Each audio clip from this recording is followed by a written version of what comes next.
खबर वाराणसी से है, जहां सपा के राज्यसभा सांसद के द्वारा वीर योद्धा राणा सांगा पर दिए गए विवादित बयान को लेकर जुबानी जंग के साथ विरोध प्रदर्शन जारी है।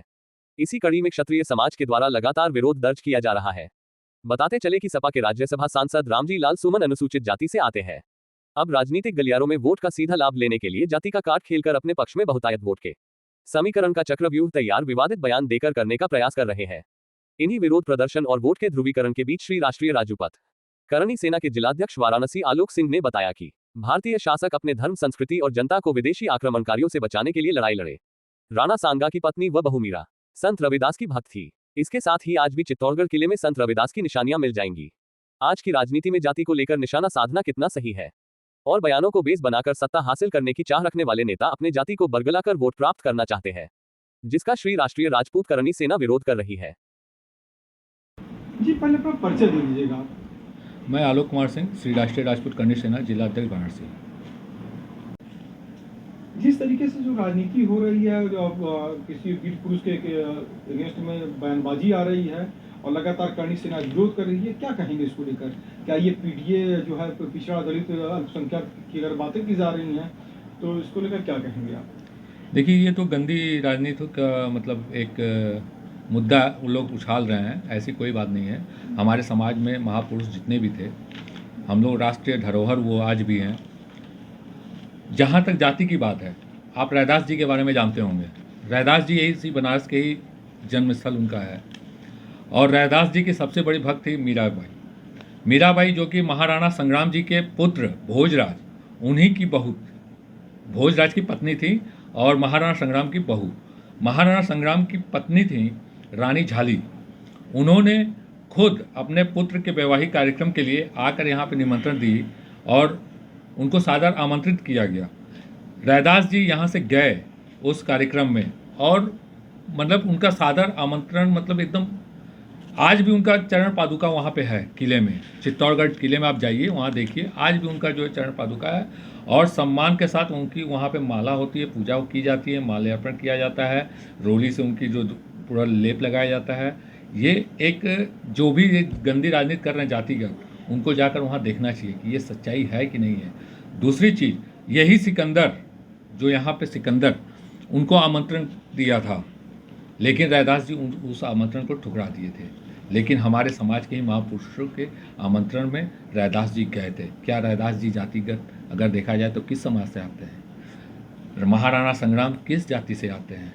लेकिन नहीं, हम लोग कभी किसी जाति के विरोध में नहीं हैं। सब जाति हमारे लिए एक है।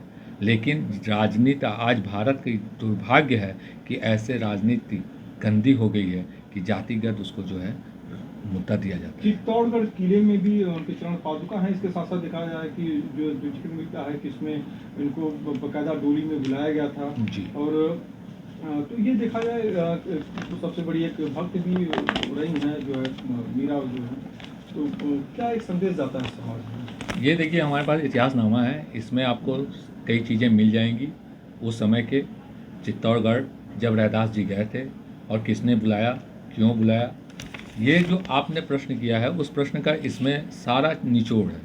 और देखिए, वही कह रहा हूँ बार बार कि हम लोग जातिगत कभी नहीं कहते हैं। हमारे जितने भी महापुरुष हुए हैं, संत हुए हैं, जो भी किसी एक जाति में नहीं बांधा जा सकता इनको। ये महापुरुष हैं, ये पूरे राष्ट्र के धरोहर हैं। इसलिए हम चाहते हैं कि राजनेताओं से या किसी भी पार्टी के हों, किसी भी जाति के हों, किसी भी धर्म के हों, जातिगत व्यवस्था न फैलाए।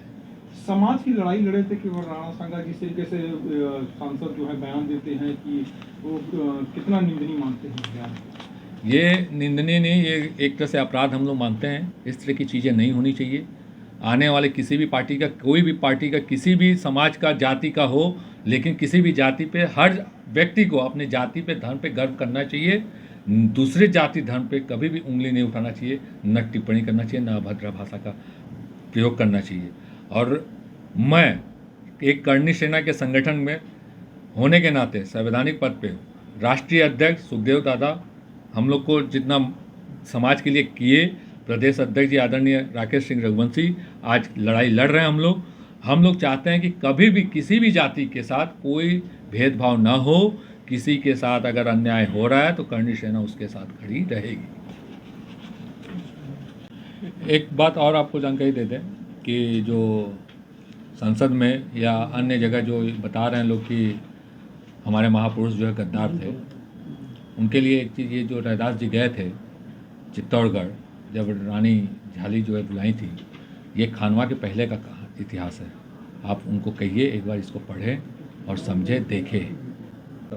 सांसद के ऊपर जिस तरीके से जो बयान किए हैं राज्यसभा सांसद हैं और इसके साथ समाजवादी पार्टी के हैं, किस तरीके का परिवार दाखिल किया गया था, किन किन धाराओं के लिए, कैसे? इस पे यहाँ पे जो करणी सेना के हैं अध्यक्ष जी, इनके द्वारा परिवाद दाखिल किया गया है MP MLA कोर्ट में। और इसमें उन्होंने जो संसद में भी तो बोला भी है, लेकिन बाहर भी वो कई बार ऐसे शब्दों को मीडिया द्वारा उन्होंने ऐसे शब्दों का बार बार बयान दिया है। तो उस बात पे हम लोगों ने परिवाद दाखिल किया है, सारे मैटर को, जिससे क्षत्रिय समाज बहुत आहत हुआ है। इस वजह से हम लोगों ने परिवाद दाखिल किया। उसमें उन पे इसके अंतर्गत हम लोगों ने जो धारा उन पे लगाई है वो 197 है, 299 है, 302 है, 352 है, 356(2) है, 356(3) है। ये भारतीय न्याय संहिता 2023 का है और ये थाना कैंट के द्वारा हम लोगों ने यहाँ पे परिवाद दाखिल किया है। इसकी सुनवाई की प्रक्रिया चल रही है और जल्द ही इस पे कोई ना कोई एक्शन कोर्ट के द्वारा लिया जाएगा। ये जो धारा है इसकी एक मांग की गई कि इन धाराओं के बिल्कुल इनके अंतर्गत ही उन्होंने जो बात कही है अपनी, ये धाराओं के अंतर्गत वो चीज़ें आती हैं। आप किसी भी समाज को, आप उनके पूर्वजों के बारे में ऐसे शब्दों का प्रयोग नहीं कर सकते। एक संवैधानिक पद पे बैठे हुए हैं, इसके बाद उन्होंने बिल्कुल उसके बाद अपने बयान पे डटे हुए हैं काफी। हाँ, और डटे, और बार बार बाहर भी मीडिया के द्वारा बार भी वो कह रहे हैं कि हम भाई ये चीज़ें हमने सही बोली है, हमने उनके पूर्वजों को गद्दार जो बोला है, ये शब्दों का वो एक बार भी नहीं कह रहे हैं कि नहीं हमसे गलती हुई है। वो बार अपने बातों पे डटे हुए हैं। हम लोग संविधान को मानने वाले हैं और नहीं तो एक्शन पहले अगर इसको नहीं मानते, हम लोग तो भाई कोर्ट के द्वारा या फिर हम लोग चाहते हैं बस नियम कानून के द्वारा उन पे जो भी कार्रवाई की जाए। जो सदन में स्पीकर महोदय भी बैठे हैं, उनको भी इस पे एक्शन लेना चाहिए, क्योंकि लेकिन उन पे कोई वहाँ से भी कोई एक्शन नहीं लिया गया है।